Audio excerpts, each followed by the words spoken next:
Hello दोस्तों, नमस्ते, प्रणाम। मैं हूँ आपकी रीता, स्वागत करती हूँ सभी दीदी के चैनल पे। तो देखिए आज बहुत सारी हमारी बहनें आई हैं और एक बार मैं सबके चैनल का नाम बोलना चाहती हूँ। तो प्लीज़ जितने हमारे जिठानी खुशी रानी चैनल पेज पे हैं सब लोग जाइएगा, दीदी लोग के चैनल पे अपना प्यार दुलार दीजिएगा, सपोर्ट करिएगा और ढेर सारा प्यार आशीर्वाद दीजिएगा। लानी तो इधर बहरे बेटा।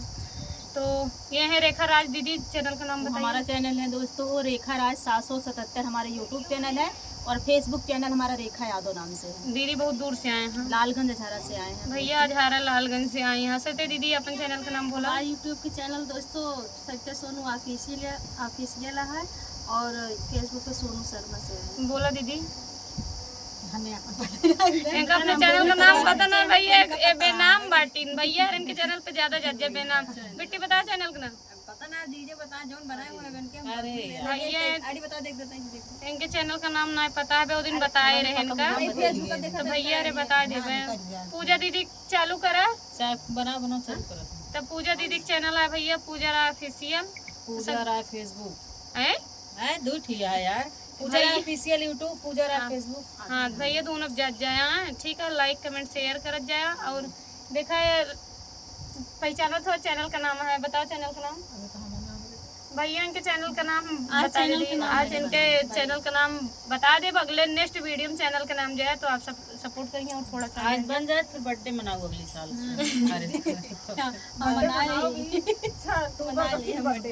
फिर से सबको बुलावा थे अच्छा देखो रीता हम कहा थे दीदी कहूँ देखे अब जब बर्थडे के नाल में तो हमरे याद हम भूल जाए भैया भूल जाती। तो बहुत ज्यादा गर्मी है भैया, आप सब देखे ढेर सारा प्यार आशीर्वाद दें। तो जेके गर्मी लागत हो बता भैया, मेरे यहाँ हमका गर्मी ना लागत फिलहाल, इन दीदी हर ज्यादा गर्मी लागत है। करे खा दीदी सही है कि ना? हाँ इसीलिए तो हम गाना लिखे हैं भैया गर्मी वाला गाना लिखे हैं यहाँ। तो आप सबको कैसे लगा कमेंट कीजिए। तो चला ये गाना के माध्यम से आप लोग को सुनाते हैं ये गर्मी वाला एसी आ चुका है न्यूट्रल वाला इन्वर्टर आवे वाला एक बात व्यवस्था चाहिए कि बढ़ल गर्मी बड़ी जोर सुना सैया तनी मोर, बढ़ल गर्मी बड़ी जोर सुना सैया तनी मोर, जाके लावाई नवाटर बजरिया से, जाके लावाई नवाटर बजरिया से, दुकनिया से हो दुकनिया से, हो दुकनिया से, जाके लावाई नवाटर दुकनिया से, जाके लादाई नवाटर दुकनिया से।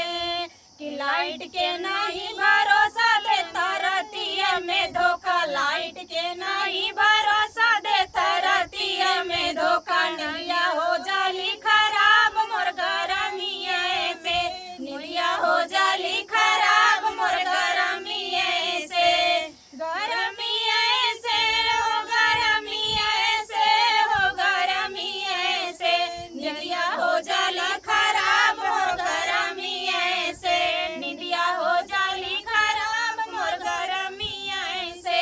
बढ़ल गर्मी बड़ी जोर सुना सैया तनी मोर, बढ़ल गर्मी बड़ी जोर सुना सैया तनी मोर, जाके लादाई नवाटर दुकनिया से, जाके लादाई नवाटर दुकनिया से।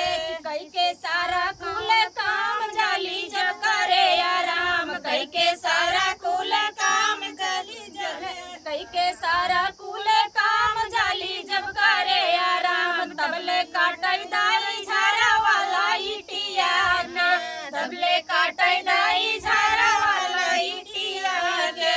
कई के सारा कुल काम जाली जब करे आराम, तबले काटई दाई झारा वाला इटिया के, तबले काटई दाई झारा वाला इटिया के, होला इटिया के, होला इटिया के, तबले काटई दाई झारा वाला इटिया के।